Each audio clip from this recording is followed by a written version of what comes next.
नमस्कार, मैं कोमल। आप देख रहे हैं इनसाइड लाइव। दोस्तों, बिहार की राजनीति की कहानियां किसी ड्रामे से कम नहीं होती। कभी लाल झंडे की लहर, तो कभी हाथ का जादू, तो कभी कमल और तीर का खेल। आज हम बात करने जा रहे हैं पूर्वी चंपारण की एक ऐसी विधानसभा सीट जिसकी कहानी रंगीन भी है और दिलचस्प है।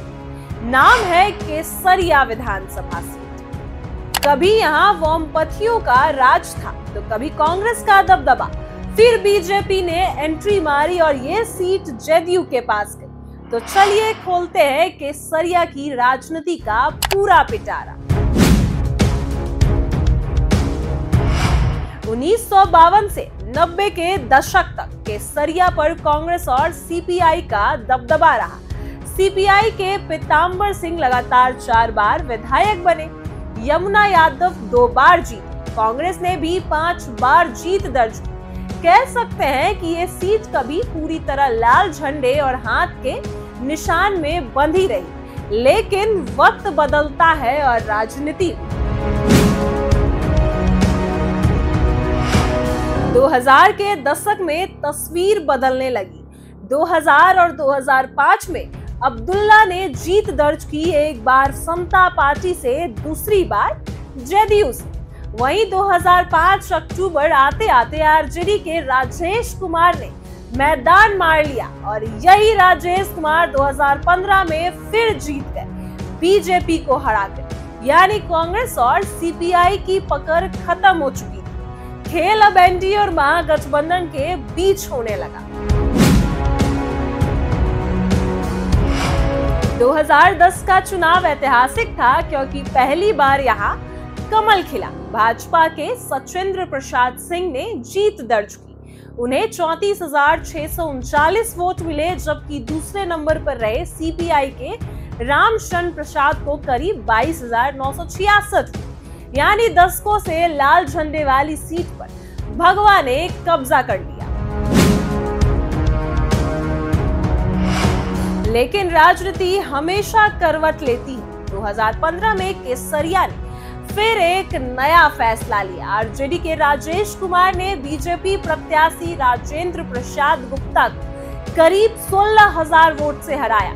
वहीं राजेश कुमार को मिले 62,902 वोट, 47.55%, जबकि बीजेपी को 46,955 वोट। ये नतीजा साफ दिखाता है कि MY समीकरण यानी मुस्लिम यादव फैक्टर पूरी तरह काम आया।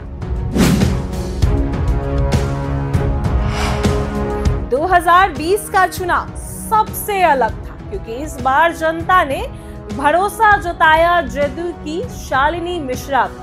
उन्हें मिले 40,219 वोट यानी 26.59%, और उन्होंने लोजपा के रामशरण यादव को हराया।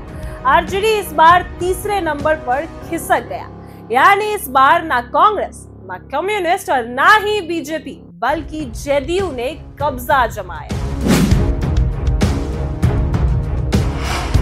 2010 बीजेपी को 36.67% वोट, वहीं सीपीआई को 24.31% वोट। 2015 में आरजेडी को 47.55%, बीजेपी को 35.49% और 2020 में जदयू को 26.59%, लोजपा को 12.5%। आरजेडी तीसरे नंबर पर नंबर बताते हैं कि यहाँ हर बार जनता ने अगला पार्टी को मौका दिया। यही वजह है कि इसे पॉलिटिक्स सीट भी कहा जाता है।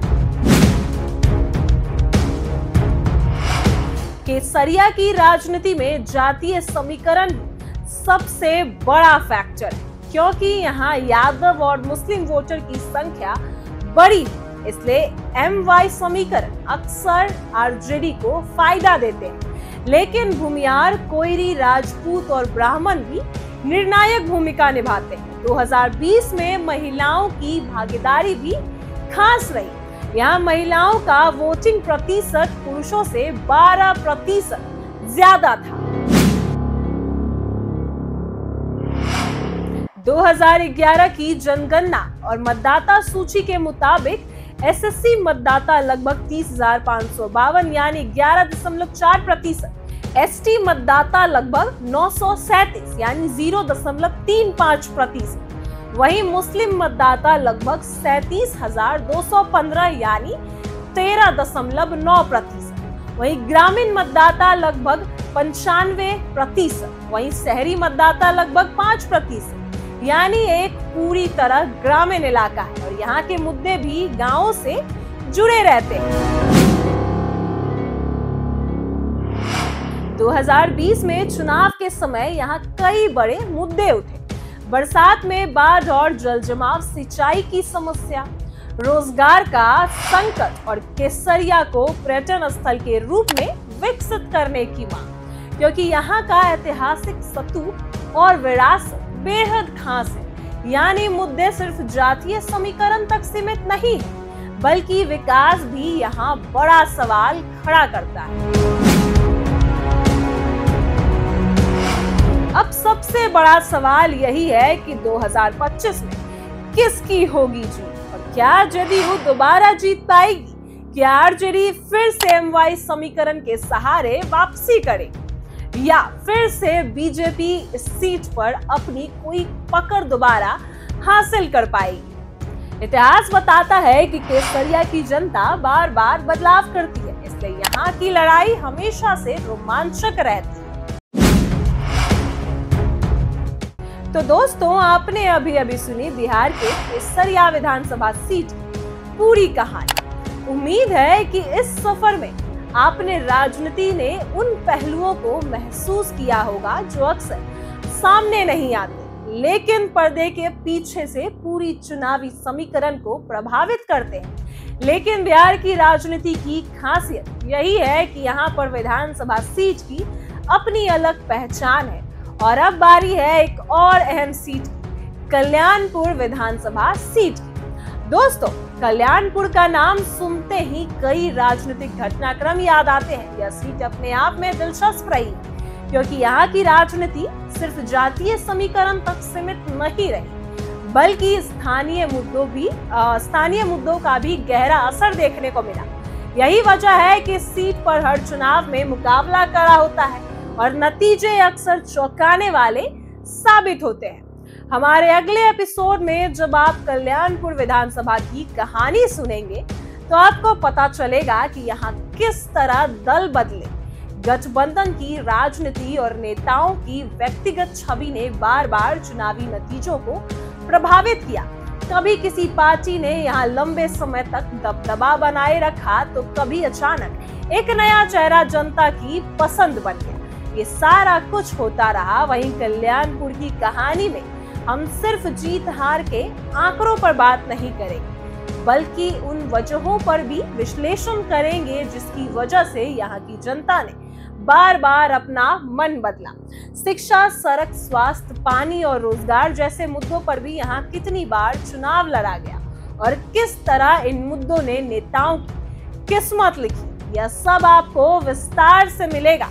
दोस्तों, यह सीट बिहार की राजनीति में इसलिए भी खास है क्योंकि यहाँ से उठने वाले आवाजें अक्सर पूरे इलाकों को प्रभावित करती है, क्योंकि कल्याणपुर विधानसभा का रुख कई बार यह तय करता है कि आसपास की सीटों पर किस तरह का माहौल बनेगा। यही कारण है कि इस सीट को राजनीतिक पंडित हमेशा हाई प्रोफाइल मानते हैं। अगर केसरिया की कहानी ने आपको रोचक लगा, तो यकीन मानिए कल्याणपुर विधानसभा की कहानी और भी दिलचस्प होगी। यहाँ के चुनावी नतीजों में छिपी सियासत के पर्दे आपको यह समझने का मौका देगी कि बिहार की राजनीति में स्थानीय समीकरण कितनी अहमियत रखते हैं। और आपको हम सब बताएंगे, तो जुड़े रहिए हमारे साथ, क्योंकि अगले वीडियो में हम आपको सुनाएंगे कल्याणपुर विधानसभा सीट की पूरी कहानी। इसमें होंगे चुनावी इतिहास के दिलचस्प पहलू, जनता के असली मुद्दों का विश्लेषण और आने वाले चुनाव की संभावनाओं पर गहरी नजर। और हाँ दोस्तों, अगर आपको हमारी यह प्रस्तुति पसंद आई हो तो इसे अपने दोस्तों और परिवार के साथ जरूर शेयर कीजिएगा। कमेंट बॉक्स में अपने राय हमें बताइए और चैनल को सब्सक्राइब करना बिल्कुल मत भूलिएगा।